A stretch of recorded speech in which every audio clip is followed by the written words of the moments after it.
There's a storm coming. You sound like you're looking forward to it. I'm adaptable. What are you? Gotham's reckoning. What we're constructing here is a very, very elemental conflict between good and evil. Why didn't you just kill me? Your punishment must be more severe. Did they kill him? I'm not sure. It's the true completion. I won't bury you. Buried enough members of the Wayne family. It takes everything to a whole new level. We were in this together. And then you were gone. It's a multi-layered story with massive amounts of action. The Batman has to come back. Chris was able to amp up the stakes for this last movie and really take it to places that I don't think anyone's expecting. What if he doesn't exist anymore? He must.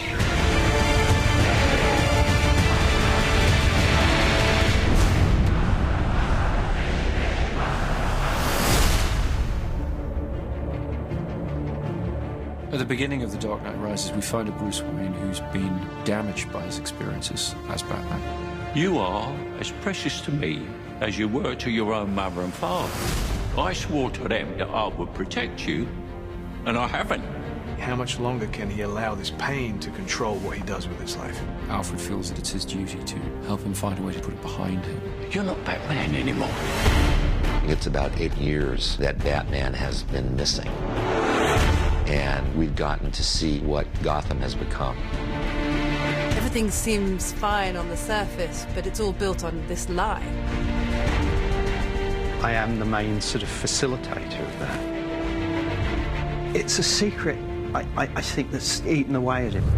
So The Dark Knight Rises is about how that affects Gotham and how things begin to get worse once again. And now it's Bruce having to deal with a new threat to the city and to himself.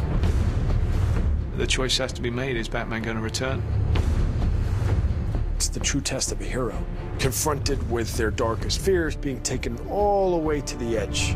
How do they come back? Do you think he's coming back? I don't know.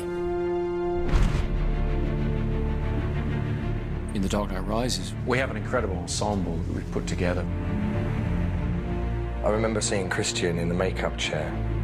There was a 3-year-old in me that was like, that's Batman.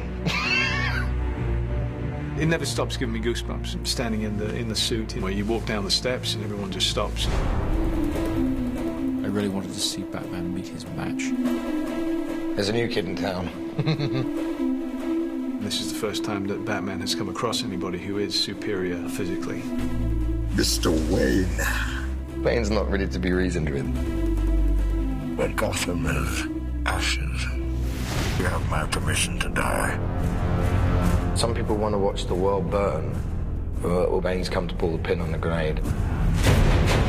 Tom Hardy is an extraordinary actor. What Tom is able to do just with his expressions in his eyes, it's terrifying. Through the course of The Dark Knight Rises, we'll uncover more about what drives Bane, where he comes from, what he wants. Let the games begin. And none of it's good news. He made some mistakes. Who's Kyle? Girls gotta eat. Selina Kyle has her own code of ethics, which sometimes involves doing things that other people might consider questionable. We have to have a way of grounding the character, realizing that Catwoman could just be this calm woman, this grifter, this classic movie femme fatale, really. Some brazen costume for a cat burglar. Yeah? Who are you pretending to be? I think Anne understood right from the first that she was going to have to do almost everything in the film herself. She has to be that character. She took it on in the most extraordinary way. The most important thing is to fit into Chris's Gotham City. My Catwoman has to be Chris Nolan's Catwoman. Don't be shy. When you cleaned up the streets, you cleaned them good. Pretty soon we'll be chasing down overdue library books. My character, John Blake, is a proud police officer.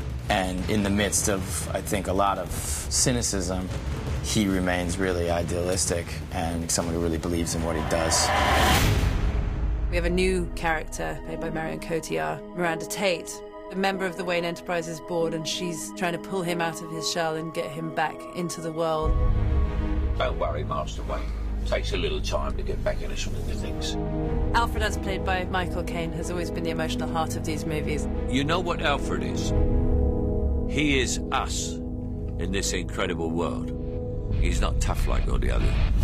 These conversations used to end with an unusual request. I'm retired. I would say Lucius is the brains. Yes, Mr. Wayne, it does come in black. But he also has grown to have a great fondness for Bruce. Lucius and Alfred. Between the two of them, we tried to keep his moral compass pointed in the right direction. And Commissioner Gordon, to some extent, has been left on his own running the police in Gotham. Jim Gordon really is the conscience of Batman, isn't he? What's great with Batman's allies is that they really bring interesting questions that Bruce has to answer in his life.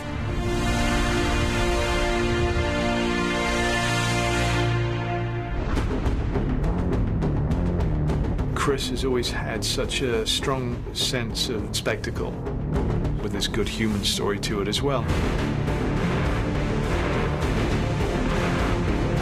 He turns those big action movies into something very intimate and emotional. You feel very close to all those people.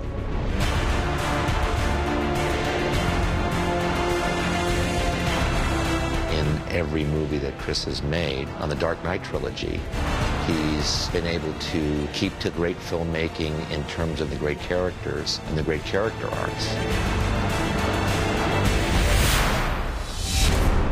He creates whole worlds that you really can get lost in.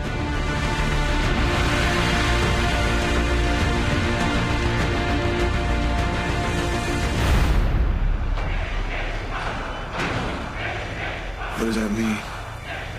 Rise. The Dark Knight Rises is certainly the biggest film that I've undertaken, by far. We really looked back to the silent era of motion pictures, when the image was paramount, when all you had was the scope and scale of a location, thousands of extras, that kind of thing. That's the kind of storytelling I was interested in exploring. Dark Knight Rises is about trying to get some of that romantic scale and modernism into it in a sort of epic way. We started the shoot in India, then we moved to the UK. After that, we went to Pittsburgh, Los Angeles, Manhattan. It's been relentless action from start to finish. We've expanded into the largest of genres, the war movie, the disaster film. They add scale, raising the stakes from a place where they were already extremely heightened. We do get a great kick out of doing this action work. To be in Inverness, Scotland, flying with a fuselage in an aircraft and 4 stuntmen hanging off an airplane. With Chris Nolan, as much as we can physically do inside of that lens is where he would like to go. We had them on the outside of the aircraft, shooting through the windows, and it was a big thing to come together. It has this wow factor. We're back at Carlington, which is this large hangar. You okay? Yep. A lot of the film takes place underground, so we've built a Gotham sewer system and we're pumping an enormous amount of water around it. We wanted to fulfill the promise of Batman Begins, which is that Wayne Manor will be rebuilt exactly as it was, but that the Batcave will be expanded and brought forward technologically. My mother warned me about getting into cars with strange men. This isn't a car. One of the biggest creations was the new flying vehicle, the Bat. It's a big insect. It's nearly 30 foot long and 17 foot wide. It needs to travel very fast up roads. It needs to climb up over buildings. Chris Corbould and Chris's designs are just phenomenal. It's a wonderful new gadget. We have a big stadium that we have to blow up. The Pittsburgh Steelers have kindly allowed us their stadium. We We had almost 11,000 people turn up for one day's shooting to play fans of the Gotham Rogues. The biggest challenge is just the sheer scale of the operation that's going on. You know, we've got thousands of people in the stands, we've got multiple cameras, IMAX cameras. This is probably going to be one of the biggest, most demanding visual effects sequences in the film.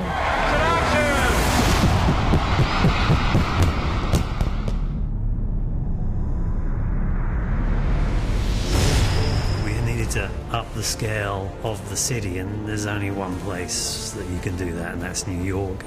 In the Wall Street sequence, there's a big battle between the police and all the mercenaries. They've got something like 1,200 extras.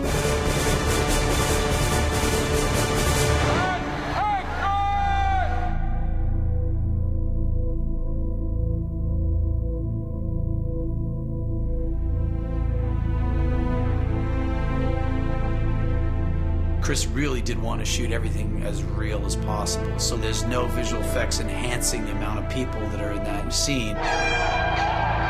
This was 8 months of preparation has gone into what you see here, working with the city, with the departments in order to control this set. Seeing that many bodies in the middle of Wall Street fighting each other, even if it was controlled chaos, it's still kind of like, wow.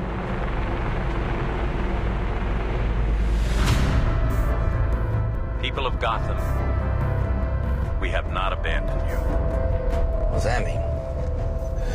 It means we're on our own. This is certainly the biggest movie that I've ever worked on.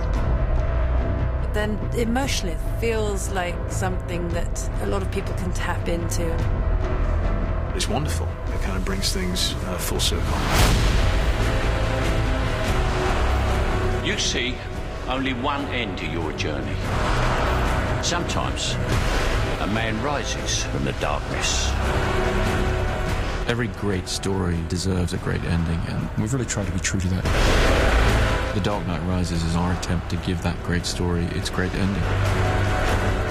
We will destroy Gotham.